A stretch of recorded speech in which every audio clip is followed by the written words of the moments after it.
City Mayor Sara Duterte repeatedly punched the sheriff.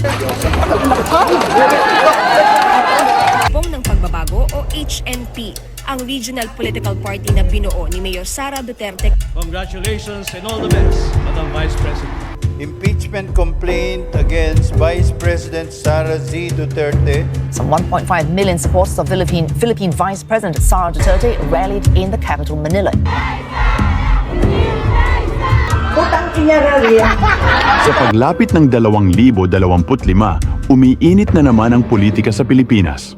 At sa gitna ng mga bangayan, alyansa at intriga, isang tanong ang paulit-ulit. May tsansa ba si Sara Duterte na muling bawiin ang kapangyarihan ng kanilang pamilya? Impeachment complaint against Vice President Sara Z. Duterte. Kasalukuyang klima ng politika.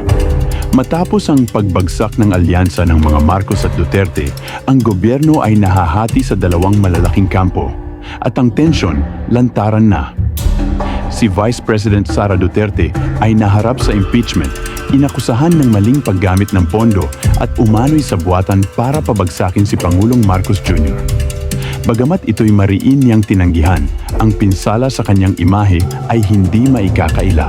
Habang hindi pa formal na inanunsyo ang mga kandidato sa pagkapangulo, ilan sa mga binabantayang pangalan ay sina Senator Amy Marcos, dating VP Leni Robredo at Mayor Vico Soto. At syempre, hindi mawawala sa listahan si Sara Duterte. Pero may bago ring mga mukha, mga independent candidates at mga teknokrateng may malinis na record. Kung saan mang panig ka, halatang may kaguluhan sa tradisyonal na political dynasties. I, Rigo Roa Duterte, as President of the Philippines, so help me God. Are persons of interest. Will they also die? I do not know. Concern is human rights. Mine is human life. Tawagan, ito po ay Ang tanong ngayon, makakatulong ba o makakasama ang pamana ni Rodrigo Duterte sa kampanya ni Sara?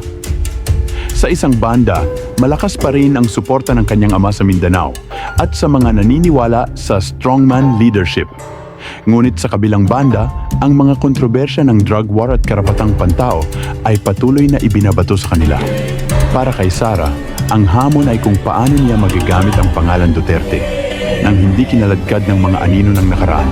Sa isang bansa kung saan ang politika ay halo ng personalidad, pangalan at paninindigan, ang 2025 ay magiging labanan hindi lang ng plataforma, kundi ng tiwala at alaala.